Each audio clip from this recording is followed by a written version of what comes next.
আমি একটা সময় সিনেমার পত্রিকা বের করছি, সম্পাদনা করছি। আমরা এক সময় স্বপ্ন ছিল সিনেমা বানাবো। বিএফডিসিতে অটোমেশনের বিষয়টা অথবা ডিজিটালাইজেশনের বিষয়টা মূলত স্বচ্ছতা এবং জবাবদিহিতা, অংশগ্রহণের বিষয়, যাতে সবাই অংশগ্রহণ করতে পারে, কোনো রকম সিন্ডিকেট না থাকে। আমরা এই প্রতিষ্ঠানটাকে অকার্যকর অনেক দিন ধরে দেখেছি। আমরা শুরু করতে পারলাম যে এটা একটা কার্যকর প্রতিষ্ঠানে রূপান্তরিত হবে এবং এখানে সবার সুযোগ থাকবে। বিদেশ থেকেও যদি কেউ কাজ করতে চান তারা অনলাইনে আবেদন করতে পারবেন। এখানে আমাদের ওইদিকে যে রুমগুলো ছিল এডিটিংয়ের, কালার গ্রেডিংয়ের জন্য, আরও যে টেকনিক্যাল কাজের, এই রুমগুলো কিন্তু প্রস্তুত ছিল না যখন আমরা প্রথম এসেছিলাম। আমি মার্চ এপ্রিলের দিকে যখন এসেছিলাম এখানে, তো ওই রুমগুলো কিছুটা হলেও প্রস্তুত হয়েছে। এডিটিং আমি আজকে দেখে আসলাম। এটা কষ্টসাধ্য কাজ ছিল, কারণ এই এতটুকুর বাজেটও বের করতে আমাদের অনেক কষ্ট হয়েছে। এটা যারা সম্পৃক্ত তারা জানবেন যে আমরা অন্যান্য দপ্তর থেকে, অর্থ থেকেই বিশেষ করে, যে এই টাকাটা আনার জন্য আমাদেরকে অনেক কষ্ট করতে হয়েছে। খুবই কম টাকা, কিন্তু যেহেতু এফডিসি আলাদা একটি স্বতন্ত্র জায়গা থেকে প্রতিষ্ঠান এবং আমাদের মন্ত্রণালয়ের বাজেট থেকে সরাসরি এখানে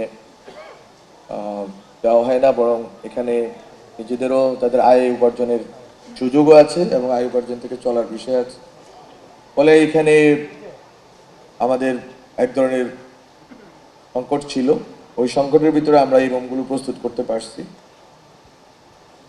আর আমাদের যেই কথাগুলো অনেকে বললেন এখানে, যে এখানে ফিল্ম প্রোডাকশন থেকে শুরু করে ডিস্ট্রিবিউশন পর্যন্ত, আমি একটা সময় সিনেমার পত্রিকা বের করছি, সম্পাদনা করছি।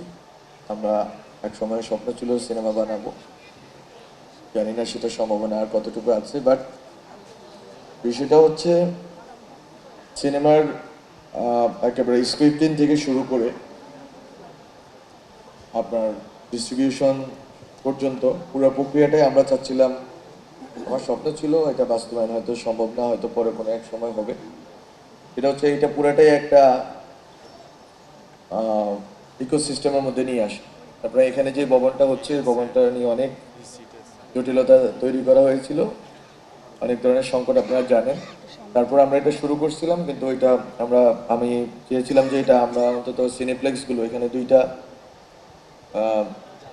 সিনেপ্লেক্সের বিষয় আছে, এখানে আরও অনেকগুলো সুবিধার কথা লেখা আছে, কিন্তু এটা এখনো বাস্তবায়ন করতে পারলাম না।